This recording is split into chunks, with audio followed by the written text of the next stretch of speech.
Првото пријавување од првиот уписен рок во гимназијата Ванчо Прке пополни само 66 места од вкупно 306 согласно критериумите од конкурсот на Министерството за образование и наука. Тоест од 133 ученици кои се одлучиле средното образование да го продолжат овде, само 66 го имале бараниот успех и поени за упис. За пријавените 67 кандидати чии документи се веќе во училиштето, критериумите дополнително ќе бидат намалени за да со второто пријавување бидат и тие запишани. Споредбено со лани, првиот уписен рок, бројот на пријавени и запишани ученици е тука некаде.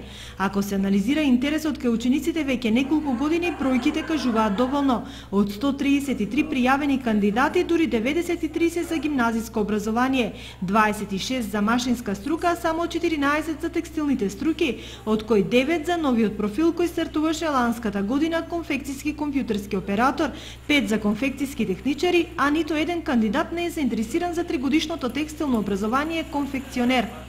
Изборот на осмоделенците можеби кај некој е, но кај мнозинството не е случаен. Се рефлектира актуелната состојба со пазарот на трудот. Младите тоа многу добро го знаат. Дефицитарноста во уписот кажува дека редно време е да се менуваат профилите. Училиштата заедно со Министерството за образование сериозно треба да размислуваат што ќе менуваат во иднина за да станат конкурентни и атрактивни. Секоја генерација наметнува нови афинитети, а образованието мора да го следи чекорот на младите.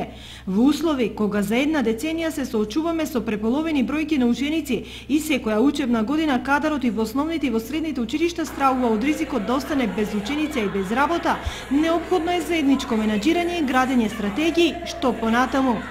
Од средното општинско училиште Ванчо Прке не очекуваат дека ќе се исполни капацитетот од 306 слободни места, бидејќи нема ниту толку осмоделенци во општината, но влеваат оптимизам дека со вториот уписен рок ќе успеат да го постигнат минимумот на ученици за да се оформат планираните 9 паралелки.